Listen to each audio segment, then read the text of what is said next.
কোনো মানুষ মারা গেলে সে কি তার গোসল করানো, কাফন দাফন, জানাজা এবং আত্মীয়স্বজনের কান্না, কথাবার্তা ইত্যাদি শুনতে অনুভব করতে পারে?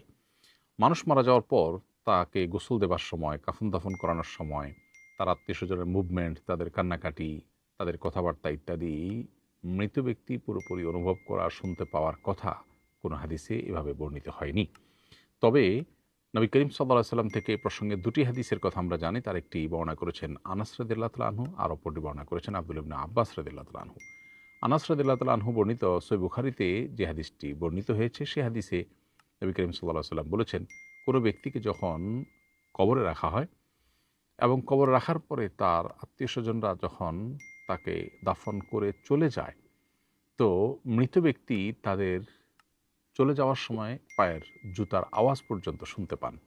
এখান থেকে বোঝা গেল যে মানুষ কবরস্থ হওয়ার পর তাদের আত্মীয়স্বজন এর মুভমেন্ট, তাদের কবর জিয়ারত ইত্যাদি এগুলো অনুভব করতে পারেন। কিভাবে, সেটা আল্লাহ তাআলা একমাত্র ভালো জানেন। একটা বিশেষ রূহ তাদেরকে দিয়ে শুধু এটুকু অনুভব করবার সুযোগ, অথবা কবরে বা বারজাখী জীবনের শাস্তি কিংবা নেয়ামত অনুভব করার সুযোগ আল্লাহ তাআলা দিয়ে থাকেন।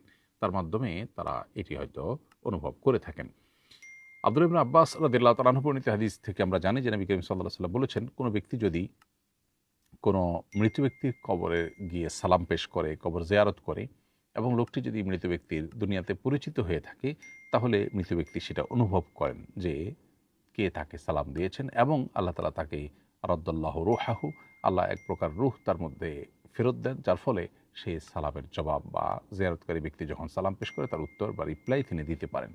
এখান থেকে বোঝা যায় দাফন করার পর তার কবর জিয়ারত, কবরের পাশে সালাম পেশ এবং সালামের জবাব দেওয়া, এই বিষয়গুলো মৃত ব্যক্তির ক্ষেত্রে ঘটে, এবং এই অনুভূতি শক্তি আল্লাহ তাআলা তাকে দিয়ে থাকেন। কিন্তু তার আগের যে চ্যাপ্টারটা, অর্থাৎ তার দাফন করার আগের যে সময়গুলো, সে সময়গুলোতে তিনি তার আত্মীয়স্বজনের সব কিছু অনুভব করতে পারেন, এমনটি কোনো হাদিসে বর্ণিত হয়নি।